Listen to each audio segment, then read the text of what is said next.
আসসালামু আলাইকুম। দিন ইসলাম ভাই, আপনাকে আমি একটি প্রশ্ন করতে চাই। আপনার ছোট একটা ইন্টারভিউ নিচ্ছি আমি। প্রশ্নটা হচ্ছে যে আপেলটার ভিতরে কিছু আছে বা নাই, আপনি এটা সম্পর্কে একটা কিছু বলবেন। সো যদি পারেন তাহলে আপনার জন্য ছোট্ট একটা গিফট আছে। অবশ্যই পারবো না কেন? এটা আল্লাহ পাকের জিনিস। আপেল হলো আল্লাহ পাকে বানাইছে।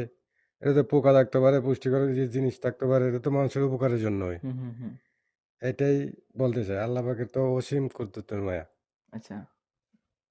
তার মানে আপনি বলতে পারতেছেন না এটার ভিতরে কি আছে? না, নিশ্চিতভাবে বলতে পারতেছেন না। না।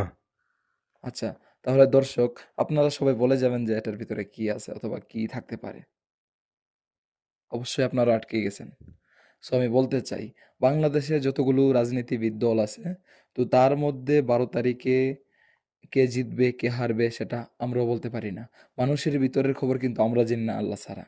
সো সবাই ভিডিওটা শেয়ার করে দিবেন এবং আমার আইডিটা ফলো দিয়ে পাশে থাকবেন। আসসালামু আলাইকুম। ধন্যবাদ ভাই আপনাকে। এই যে আপনার ছোট্ট গিফটটা এটাই। ওকে?